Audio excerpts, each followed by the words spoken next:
চলো সকালটা শুরু করলাম আজকে এই যে গাছগুলো দেখিয়ে ছাদের সকালবেলা ছাদে গাছগুলো দেখাচ্ছি। দেখো বেল ফুলের গাছটা কত সুন্দর কুঁড়ি হয়েছে, আর একটা নতুন এই যে অপরাজিতা গাছটায় দু একটা মানে অপরাজিতা ফুল হয়েছিল, অনন্যা তুলেছিল, আমি এটাই ফার্স্ট টাইম তুলছি এই গাছটা থেকে একটা অপরাজিতা ফুল। আর ওইদিকে আরও একটা অপরাজিতা গাছ আছে, সেখান থেকে আমি দু একবার তুলেছিলাম।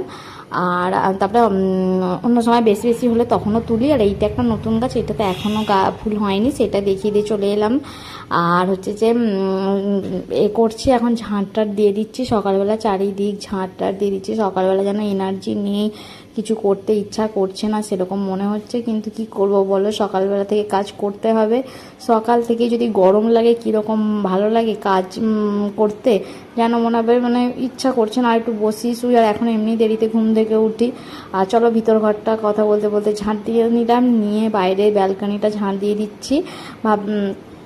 মানে যতই দেখছি যে ভালো করে ঝাঁট দিই না, ধুলো কিচকিচ কেন করে ব্যালকনিটা জানি না। আর রাস্তার ধারে ঘরটা তো, আর ধুলো টুলো ওড়ে, ওই জন্যই হয়তো। আর চুল চারিদিকে শুধু চুল। গুড মর্নিং সকলকে, আমি পলির সংসারে তোমাদের সকলের স্বাগত। আশা করি তোমরা সকলেই ভালো আছো, আর আমিও আছি, ভালো খারাপ সব মিলিয়েই আছি গরমেতে। তার মধ্যে আর পড়ে গেছিলাম, হাত পাত ফুলে গেছে, প্রচণ্ড ব্যথা। আর এখন সকালে এসেছি আমি ছাদে জামা কাপড় মিলতে। আর চলো এখন থেকে ভিডিওটা স্টার্ট করছি, দেখতে থেকো আর পাশে থেকো। আর ভালো লাগলে অবশ্যই চ্যানেলটা সাবস্ক্রাইব করে দিও। আর চলো জামাগুলো আগে মিলে দিই। আর এই যে ছাদে জামা কাপড়গুলো এখন মিলে দিচ্ছি, বেশি জামা কাপড় নেই। আর হচ্ছে যে এই কদিন অনেক কাচাকুচি করেছি, এইবারে ভাবলাম কদিন না এত বেশি এরকম পরিশ্রম করলে শরীরটা না আমার খারাপ হয়ে যাচ্ছে দিন দিন। আর দেখো ধুমধাম করে সব এত জোরে হাওয়া দিচ্ছে, সব পড়ে যাচ্ছে। আবার তাকে ধুয়ে নিয়ে এসে আবার মিলবো। এই যে দেখো এই দুটো জিনিস পড়ে গেছিলো, আবার দুটো জিনিসকে ওখানে কল থেকে ধুয়ে নিলাম, নিয়ে এসে আবার এখানে মিলে দিচ্ছি। আর জামা কাপড়গুলো 1 ঘন্টা রাখলেই ছাদে শুকিয়ে যায়, কিন্তু আমি সময়ের অভাবে যেতে পারি না, 2 ঘন্টা রয়ে যায়। আর তোমাদের দাদাভাই তো কী বকা বকে যে জামাগুলোর আমার কেচে কেচে সব রং ছটিয়ে দিচ্ছে ছাদে দিয়ে দিয়ে। আর দেখো জামা কাপড়ে জল, জামা কাপড় মিলে দিয়ে এই যে ছাদে গাছগুলোতে সব জল দিয়ে দিচ্ছি, দিয়ে আর এখান থেকে একটু ফুলগুলো যে ছোটো মানে ফুলগুলো সব হয়েছে, 2-4টে ফুল হয়েছে, সেইগুলোই সব তুলে নিচ্ছি। আর তুলে নিয়ে এই যে দেখো তোমাদেরকে দেখিয়ে দিচ্ছি ফুল তুলেছি, আর কত তুলসী পাতা নিয়েছি। নিয়ে নিচে চলে এলাম, এসে এই যে জলের বোতলগুলোকে সব ধুয়ে রেখেছিলাম সকালবেলা, সেইগুলোই সব নিয়ে এসে ফিল্টার থেকে জলগুলো ভর্তি করে নিচ্ছি একধার থেকে। আর আমি যেন ফিল্টারে জল ভর্তি করতে করতে যেন কি বিরক্ত লেগে যায়, মনে হয় তাড়াতাড়ি যেন জলটা আরও স্পিডে যদি পড়তো আরও ভালো হতো। আর আজকে তবু তো কম জলের বোতল, অন্যদিন তো সব জলের বোতল, যতগুলো জলের বোতল সব শেষ হয়ে যায়।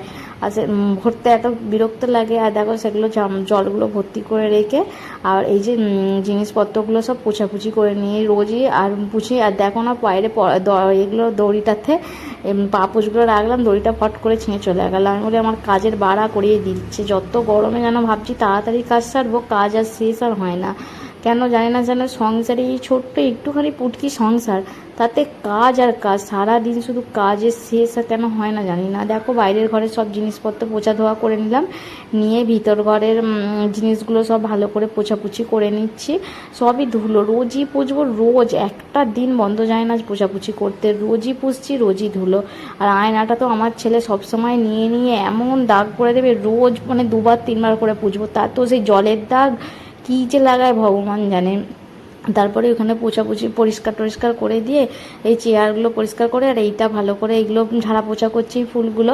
আর এই দেখো না বারবার ফুলগুলো খুলছে পড়ে যাচ্ছে, কতবার যে লাগাচ্ছে। আমি এবার বলছি দাঁড়া তুই এইবারে লাগাই তোকে, আর আমি তোকে কিছু করবো না, এখন ওকে সরিয়ে দেবো, কাজের সময় যত দাগ মানে দেরি হয়ে যাচ্ছে বলে জিনিস রেখে দিয়ে দেখো সব জিনিসপত্রগুলো ধুলোগুলো পরিষ্কার করে নিলাম। আর নিয়ে এই খাটের এই সাইডগুলো আমি ডেলি পুছে নিই, তার তো না ধুলোয় ভর্তি হয়ে থাকে। আর এই যে সাইডগুলো ফাঁকা ফাঁকা সেইগুলো তো। আর ওপরে যে ফুলগুলো এখন পুছছি, ফুলগুলো পুছে আর তারপরে এই বিছানাটা পরিষ্কার করব, সেইটা আর দেখা যাচ্ছে না, আমি অত খেয়াল করিনি যে দেখা যাচ্ছে কি না যাচ্ছে। আর হচ্ছে যে চলো এরপরে বিছানাটা পরিষ্কার করে গোছাগুছি করে নিই। আর বেডশিটটা আমি আজকে কাচলাম না, ভাবলাম রবিবার দিনে একবারে কেচে দেবো। আর ওই জন্য বেডশিটটা কাচলাম না, এই বুধবার দিন কেচেছিলাম বেডশিট বালিশের কভার সব, আবার ভাবলাম যে রবিবারই কাচবো। সেইভাবে বেডশিটে আছে যে নোংরা বলতে কি সেরকম নোংরা কিছু হয় না, কিন্তু অভ্যাস হয়ে গেছে এরকম, মানে 1-2 দিন ছাড়া বেডশিট কাচা, আর কিছুই নয়। আর ছেলেকে জোর করে বিছানা থেকে নামিয়ে দিয়েছি, সে চেয়ারে বসে আছে, বসবে না কিছুতেই। আর তারপরে বাদবাকি ঘরের সমস্ত কাজ সেরে দিয়ে ব্যালকনিটা ধোয়া বাকি ছিল, ব্যালকনিটা ধুয়ে দিচ্ছি। আর ব্যালকনিটা 2 বালতি জল লেগে যায় বলতে গেলে, ধুতে গিয়ে ভালো করে ধুয়ে দিলাম, দিয়ে এবার চলে এসেছি। ছেলেকে ব্রাশ করতে দিয়ে এসেছিলাম, ও ব্রাশ করে নিয়েছে, ওর কমপ্লেনগুলো নিলাম, তোমাদের দাদাভাইয়ের চা। আর আমি এত গরমের জন্য না ছাতু টাতু খেতে ইচ্ছা করছে না, আমি ওই বাতাসা আর জল খাই সকালবেলাটা। আর একদিন অন্য কিছুও খাই, কিন্তু সবসময় ছাতুটা খেলে না এখন এই চান টান রান্না করে চান করি, যে কারণে টিফিনটা খেয়ে নিই। আর না আমার খেতে মানে খিদে পায় না, আর খেতেই পারি না। আর তারপরে দুপুরবেলাটা হচ্ছে 3টে বেজে যায় খেতে খেতে, আর ঠিক 1:30-2টা বাজলেই জোর খিদে পেয়ে যায়, যে কারণে আমি সকালবেলা জল বাতাসা একটু বেশি করে 1 বোতল জল আর 2-3টে বাতাসা খেয়ে নিলে না আমার পেট অনেকক্ষণ থাকে। আমি 10:30টার সময় করে মুড়ি খেলে মানে খাওয়া হয়ে যায়। আর আজকে কিছু তরকারি করিনি, ভাবলাম আলু সিদ্ধ করি, গরমেতে আর ভালো লাগে না। আর এই যে তেল লঙ্কাটাও করে নিয়েছি, আলু সিদ্ধ হয়ে তেল লঙ্কা নাহলে খেতে চায় না কেউ। আর এই যে তেল লঙ্কাটা করে নিচ্ছি। আর গরম আলু তো ভালো করে মাখতেই পাচ্ছি না, এত আলুটা গরম। আর তোমাদের দাদা ভাইয়ের জন্য ও আবার শুধু আলু সিদ্ধ দিয়ে খেতে চায় না, ওই জন্য ওকে শসা পেঁয়াজ সব কুচি করে দিলাম, ওকে ওইটা দিয়ে বেশি করে তেল লঙ্কা দিয়ে ঝাল ঝাল করে ও খেয়ে নিল। আর হচ্ছে যে আমি দেখো না চপারটা আর বার করি না, আমি বলি তোর এটাতে কাজ মিটিয়ে দিই, তো আবার তাকে ধুতে হবে, এই করতে হবে, যেন বিরক্ত লেগে যাচ্ছে। আর তারপরে দেখো দুধ এসেছিলো, তো কিছুক্ষণ আগেই দুধটা আবার জাল দিয়ে নিলাম না। আবার গ্যাসটা দেখো না আমার কী যে হয় জানি। বন্ধুরা এই যে দেখো আমার হচ্ছে যে কি বলে, এখন সব কাজ হয়ে গেছে, 11:50 বাজে। এবার চান করতে যাব, শুধু চানটাই বাকি, ছেলেকে চান করতে ঢুকিয়েছি। আর রান্না বান্না সব, গ্যাস পোছা, ঘর পোছা, ঘরটাও এই মাত্র পুছলাম, পুছে ছাদে গেলাম। এই যে জামা কাপড়গুলো ছাদ থেকে নিয়ে এসে রাখলাম, অনেকক্ষণ জামা কাপড় দিয়ে এসেছি, তখন 9:45টার সময় এই নিয়ে এলাম, 11:30টার সময়, অনেকক্ষণ দিয়ে এসেছিলাম।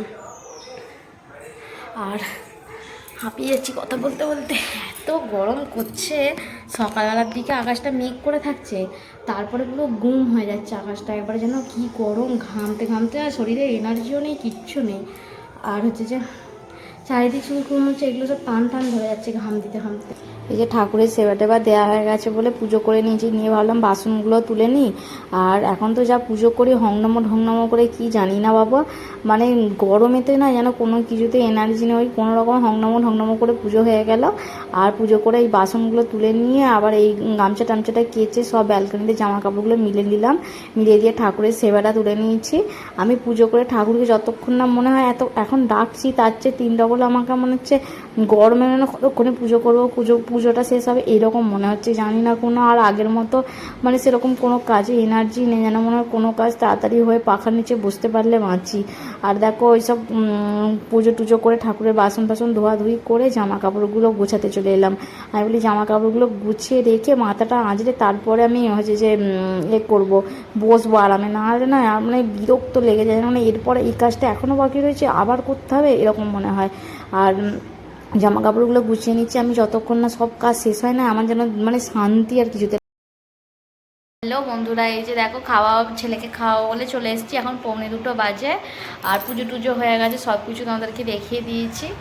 আর চলো কি রান্না করেছি, প্রত্যেক দিনের মতো প্রত্যেক দিন দেখানো অভ্যাস হয়ে গেছে, মনে হয় একটু রান্নাটা দেখিয়ে দিই, এই জন্য একটু কি রান্না করেছি চলো তোমাদের। আরে কিছুই সেরকম রান্না করিনি, এই যে ডিমের ঝোল, আর এখানেই তো বললাম তো চিচিঙে ভাজা, আর এই যে ভাত, এই যে ভাত করেছি, ডিমের ঝোল, চিচিঙে ভাজা, আর ছেলের জন্য লেবু, আর ওর বাবার জন্য লেবু। আমি তো টক খাই না, আগেও বলেছি বেশি টক আমি খেতে পারি না। চলো ছেলেকে খাইয়ে দিই। হ্যালো বন্ধুরা, এই যে দেখো বিকালবেলা সমস্ত কাজ সেরে ছেলেকে টিউশন পাঠিয়ে দিয়ে চলে এসেছি ছাদে। কি বাজে 1 সাল কি তোরা 2 সাল কি নমস্কার, 2 সাল কি নমস্কার। আর দেখবো না তোদের দিকে। আর হচ্ছে এই ছাদে চলে এলাম, এসে বেকার 1 সাল কি, এমনি কাল থেকে সময় আমার খারাপ যাচ্ছে। আর এখনও কিনা রোদ্দুর দেখো,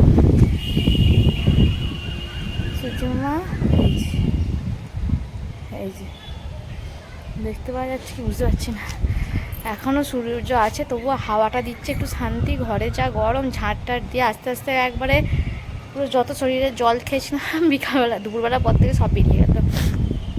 আর চলো একটু ছাদে ঘোরাঘুরি করে নিই, ঠান্ডা ঠান্ডা হাওয়া খেয়ে নিই, টাইম পাস করে নিই, তারপরে নিচে যাব। আর চলো গাছগুলোতে একটু জল দিয়ে দিই, সকালবেলা দিয়ে গেছিলাম, এখন একটু জল দিয়ে দিই। সূর্যি মামা এখনও কত বড় হয়ে রয়েছে। কোথায় এখন 5:30 পৌনে 6টা বাজে, সরি 5:45 বাজে দেখে এলাম। এই যে এখনও পর্যন্ত রোদ্দুরে ভর্তি। চলো, গাছগুলো ভিজে ভিজেই আছে, দেখবে নাড়াও, দেখো কিছু কিছু গাছের গোড়াগুলো এই যে ভিজেই আছে। দেখো কত বেলফুলের কুঁড়ি এসেছে, নতুন পাতা গজাচ্ছে আর কুঁড়ি হচ্ছে। এই যে যখন হচ্ছে অনেক ফুল হচ্ছে। আর এখানে এই কটা গাছের গোড়া শুকনো হয়ে গেছে, এইগুলোকে জল দিয়ে দিই। আর অপরাজিতা গাছগুলো যেন কেমন ঝালা পোড়া হয়ে আছে। একটা কালকে অপরাজিতা ফুল ফুটবে, এই যে কাল না পরশু দিন এরকম করে ফুটবে। চলো গাছগুলোতে জল দিয়ে দিস। এই যে দেখো নিচে যে মেয়েটা দাঁড়িয়ে আছে, ওখানে আর একজন ছিল পাশের বাড়ি মেয়েটা, আর দুজনে খেলছিল। এই কুকুরটা এসে নয় এই মেয়েটার গায়ে পুরো উঠে পড়ছে। এদের মানে বাড়িতে এখানে কুকুর আছে, ওর অভ্যাস আছে। আর একটা যাদের সেই মেয়েটা ছিল সে তো ভয়ে পালিয়ে গেছে। দেখো না ওর গায়ে উঠে পড়ে ওটা কেমন দাঁড়িয়ে আছে, সেটাই তোমাদেরকে দেখালাম। আর দেখি তারপরে নিজে চলে এলাম। সন্ধে টন্ধে দেওয়া হয়ে গেছে, আর কতটা দেরিতে সন্ধে দিচ্ছি দেখো। আর এই যে দেখো পুরো অন্ধকার হয়ে গেছে। আর জামা কাপড়গুলো কেচে মিলেও দিয়েছি এখানে ব্যালকনিতে। আর রাত্রিরে রান্না করেছি কুঁদরি ভাজা আর লঙ্কা দিয়ে বেশি করে পেঁয়াজ দিয়ে, আর এত রকমের মিষ্টি আছে, দেখো কত রকমের মিষ্টি। আর চলো খাওয়া দাওয়া করে নিই। আর এরা খাবে বলে সব বসে আছে। ভিডিওটা ভালো লাগলে অবশ্যই আমার পাশে থেকো আর আমাকে একটু সাপোর্ট করো। আর এই যে রাত্রিবেলা শোবো বলে চলে এসেছি, দেখো গুড নাইট জ্বালিয়েছি, কিন্তু এত মশা, গুড নাইটটা আমাদের কী গন্ডগোল হয়েছে, সে জ্বলতেই চায় না ভালো করে, ওই জন্য মশারি টাঙিয়েছি। আর কটা বাজে দেখো, এখন 12টা বাজে 10 মিনিট, কিন্তু আমরা শুয়েছি সবাই 1:30টার সময় ঘুমিয়েছি। কী কারণে জানি না, কালকে কারও ঘুম ধরেনি, সবাই 1:30টায় ঘুমিয়েছি। চলো বাই, গুড নাইট।